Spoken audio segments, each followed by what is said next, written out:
But Schwinn has given you a Christmas gift early this year. You're all getting bikes from Schwinn. For nearly 2 decades, Kate Gosselin was the face of modern American motherhood, a woman who had turned the chaos of raising 8 children into a television empire. Millions of viewers tuned in weekly to watch her navigate the challenges of parenting twins and sextuplets, marveling at her organizational skills and her unwavering determination. But behind the perfectly curated image of the Gosselin household lay a reality far more complex and disturbing than anything captured on camera. One of Kate's own daughters has stepped forward to expose the truth about what really happened behind closed doors. Hannah Gosselin's revelations have shattered the carefully constructed illusion, revealing a world of isolation, control, and institutionalization that no one could have imagined. The rise of Kate and the perfect family. Illusion. Kate Gosselin's journey to becoming one of the most recognizable mothers in America began far from the bright lights of television studio. Katie Irene Kreider was born on March 28, 1975, in Hershey, Pennsylvania,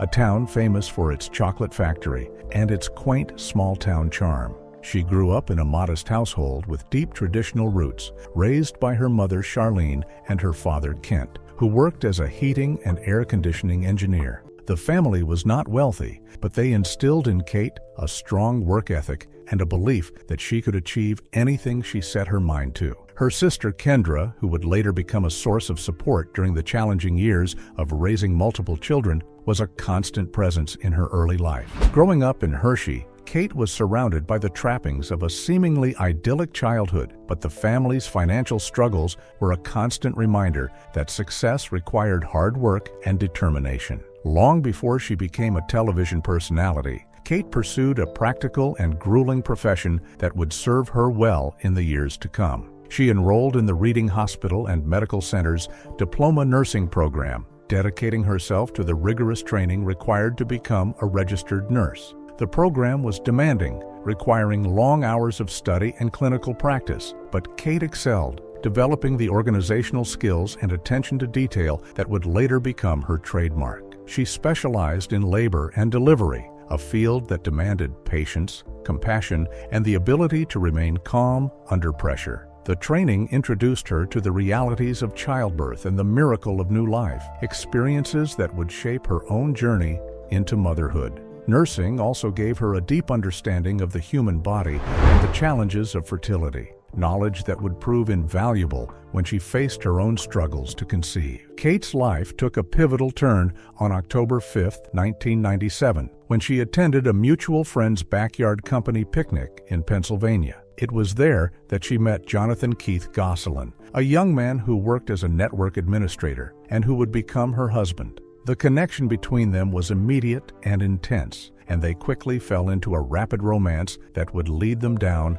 an unexpected path. John was charming, easygoing, and seemed to balance Kate's intensity with his laid-back demeanor. Their relationship progressed quickly, and on June 12, 1999, the couple officially tied the knot in a ceremony that marked the beginning of their life together in a small Pennsylvania home under tight financial constraints. The early years of their marriage were a struggle, but they were united by their love and their shared dream of building a family. The early years of their marriage were marked by financial struggles and the challenges of building a life together. Kate continued to work as a nurse, while John worked as a network administrator and later took a job as an IT specialist. They were young, in love, and determined to build a family, but the road to parenthood would prove to be far more difficult than they had anticipated. Kate was diagnosed with polycystic ovary syndrome, a condition that severely disrupted her fertility and made it difficult for her to conceive naturally. The diagnosis was devastating for a woman who had always dreamed of having children, and it forced the young couple to seek medical interventions that would test their faith and their marriage. The fertility treatments were emotionally and physically exhausting, requiring countless doctor's appointments, injections, and invasive procedures. Each failed cycle was a blow to their hopes, but they refused to give up. The couple underwent intrauterine insemination treatments, a process that was emotionally and physically exhausting. On October 8, 2000, their perseverance paid off when Kate gave birth to twin daughters, Madeline Mady and Kara. The arrival of the twins was a moment of joy, but it also marked the beginning of a new chapter of challenges as Kate and John navigated the demands of caring for two infants while managing their careers and their finances. The twins were healthy and thriving, and Kate threw herself into motherhood with the same intensity she had brought to her nursing career. She meticulously organized their schedules, their feedings, and their development, determined to be the perfect mother.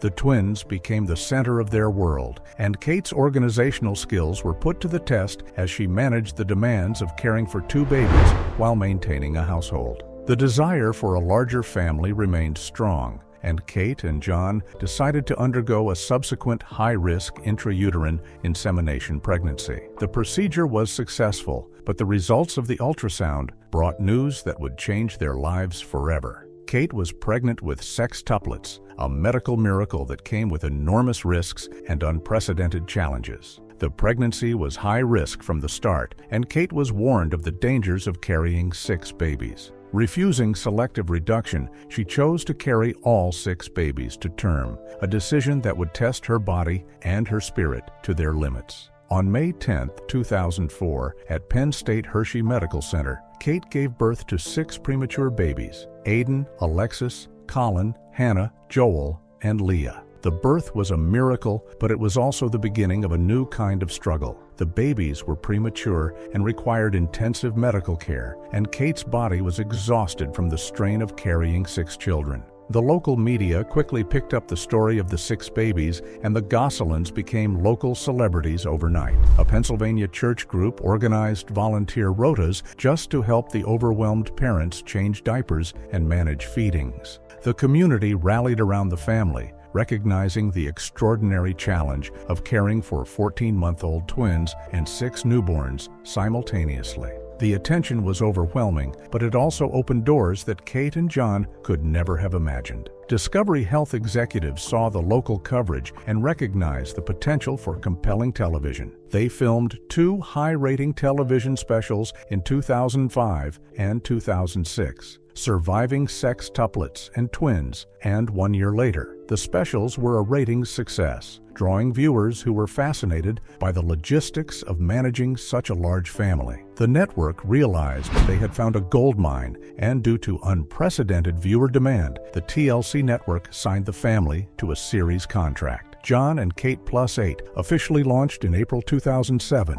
and the Gosselins became one of the most famous families in America. The show's massive success allowed the family to purchase a $1.1 million 24-acre gated estate in Lower Heidelberg Township, Pennsylvania in 2008. The home was a symbol of their success, a sprawling property that reflected the family's newfound wealth and status. Kate parlayed her television fame into literary success, authoring 3 books, including Multiple Blessings and 8 Little Faces, both of which landed on the New York Times bestseller list. She became a household name, a symbol of motherhood and resilience. On camera, the family was presented as a perfectly synchronized corporate unit. They renewed their vows in a televised, lavish Maui ceremony in 2008, symbolizing the ultimate American dream family. The world believed they had it all. But behind the cameras, the cracks were already beginning to show. The reality behind closed doors. Behind the carefully curated image of the perfect family, a very different reality was unfolding.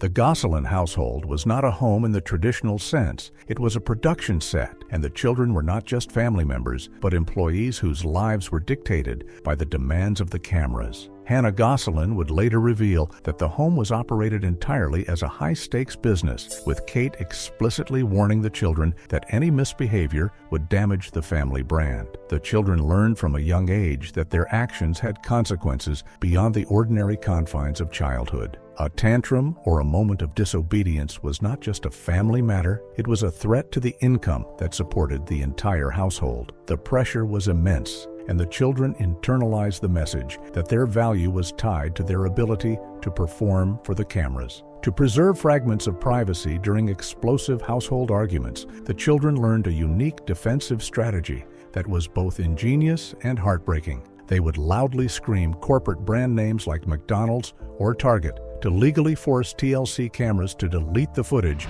due to strict copyright and trademark laws. The tactic was a desperate attempt to create small pockets of privacy to protect themselves from the relentless scrutiny of the cameras. The strategy was a symptom of a deeper problem, the constant surveillance that defined their lives. Hannah testified to Teen Vogue that filming was so intense and uninterrupted that she spent her entire early childhood believing it was normal for every human being to be followed by camera crews. The cameras were a constant presence, capturing every moment of their lives and blurring the line between reality and performance. The pressure of the cameras took a toll on the family, and the cracks that had been forming for years finally became impossible to ignore. In June 2009, amidst intense tabloid rumors of infidelity and filming fatigue, the couple announced their legal separation on a record-breaking episode, watched by 10.6 million viewers. The marriage that had been presented as a fairy tale was crumbling under the weight of fame, financial pressures, and the constant demands of reality television. The separation was a shock to viewers who had invested in the Gosselin story. But for those behind the scenes, it was a long time coming. The pressures of the show had exacerbated existing tensions, and the couple's relationship had deteriorated to the point where reconciliation seemed impossible. Following their December 2009 divorce, Kate retained control of the television franchise, rebranding it as Kate Plus 8 and remaining the sole financial matriarch of the household. The show continued, but the dynamic had shifted. Kate was now a single mother, and the demands of filming were more intense than ever. Behind the scenes, the young children faced grueling filming schedules, sometimes working up to late hours of the night to hit network deadlines for interview segments. The children were subjected to highly public media tours, daytime talk show appearances, and commercial product placements, completely stripping them of any traditional educational or social normalcy. Their childhoods were sacrificed for the sake of the show, and the consequences would be severe. The children missed out on the simple pleasures of growing up, replaced by the demands of a production schedule that prioritized ratings over their well-being. Kate frequently justified her strict household rules and continued filming by citing escalating legal fees from the divorce and the steep logistical cost of private schooling for 8 growing children. She presented herself as a woman who was simply doing what she had to do to provide for her family. But for the children, the reality was different. They were trapped in a machine that demanded more than they could give, and the cost of maintaining the perfect outside illusion was the destruction of their family from the inside. The children became pawns in a game they never asked to play, and the consequences of their mother's choices would echo through their lives for years to come. The 12-year custody battle and fleeing the house. The divorce was only the beginning of a legal nightmare that would span more than a decade and consume the lives of everyone involved. John Gosselin engaged in a continuous 12-year custody war against Kate, employing a succession of 9 different attorneys and spending an estimated $1.3 million in legal fees. The battle was exhausting and expensive, draining John's finances and emotional reserves, but he was determined to protect his children from what he believed was a toxic environment. The legal process was grueling, requiring countless court appearances, psychological evaluations, and legal filings that stretched on for years. Each round of litigation brought new accusations, new evidence, and new wounds that further fractured an already broken family. The court system was forced to intervene in ways that few could have anticipated, appointing an independent third-party guardian ad litem to monitor the household and advocate for the psychological well-being of the children. The guardian ad litem's reports would later reveal the depth of the dysfunction that had been hidden from the public, painting a picture of a household that was far from the loving environment portrayed on television. The custody disputes escalated to the point where police intervention was required, a shocking development that exposed the raw intensity of the conflict. In 2017, Wyomissing police officers were officially dispatched to an orthodontist's parking lot when a major dispute erupted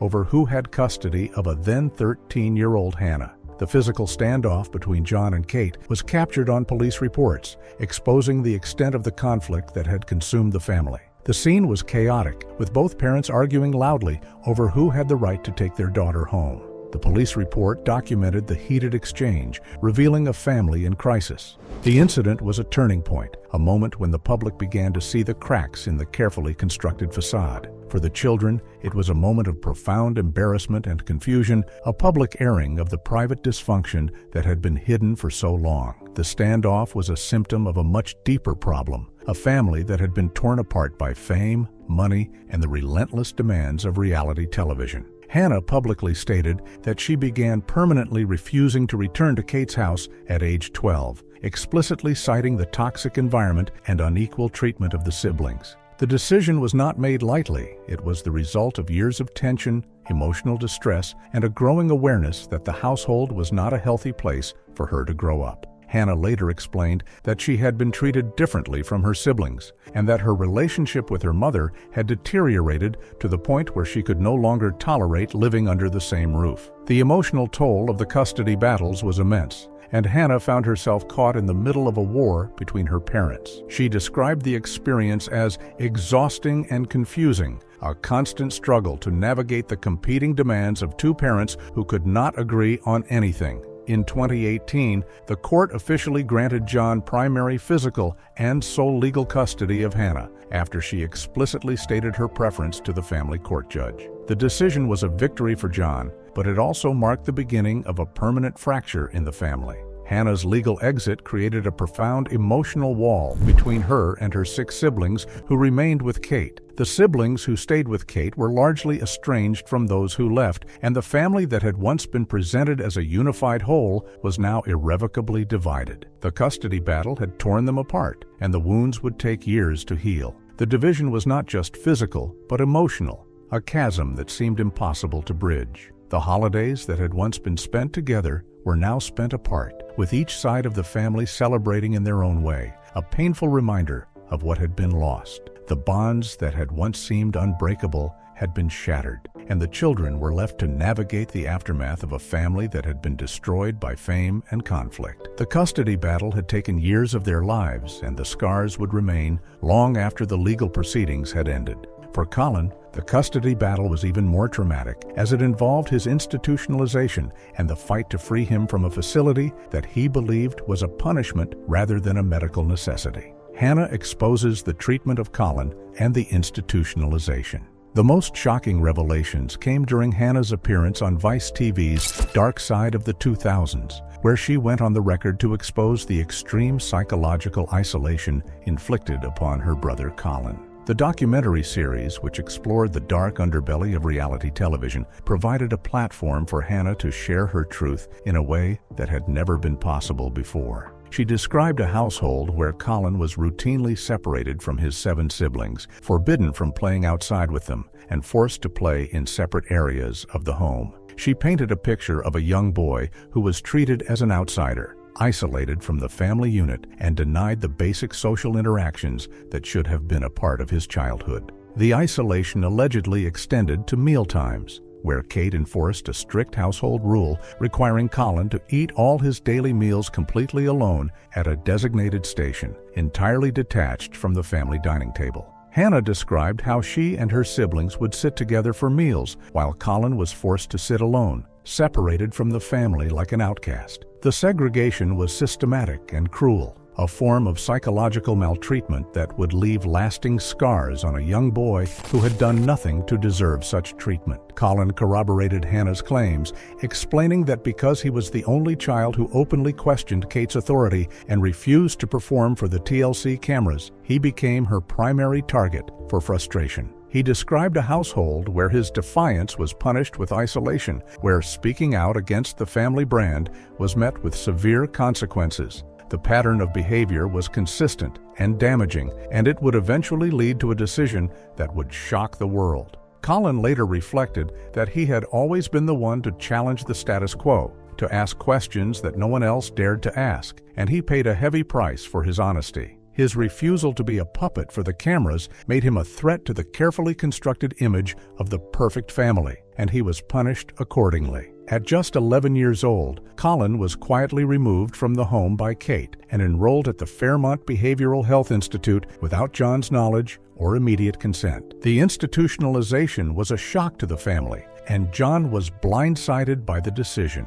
He later described the moment he learned that his son had been placed in a psychiatric facility without his knowledge as one of the most devastating moments of his life. Kate publicly claimed Colin's institutionalization was necessary because he had special needs and severe behavioral diagnoses, a claim Colin fiercely denies. He has consistently maintained that he was not a danger to himself or others, and that his removal from the home was an act of punishment rather than a medical necessity. The records from the facility would later reveal a different story, one that raised serious questions about the reasons for his confinement. While confined inside the behavioral facility, Colin managed to smuggle out letters to his father and reported to facility staffers that he was being physically maltreated at home, triggering an official Child Protective Services investigation. The letters were a cry for help, a desperate attempt to reach out to the only parent he believed would listen. Released records and Colin's upcoming memoir detail severe disciplinary actions, including extremely disturbing allegations. The allegations paint a picture of a household where maltreatment was a routine part of discipline.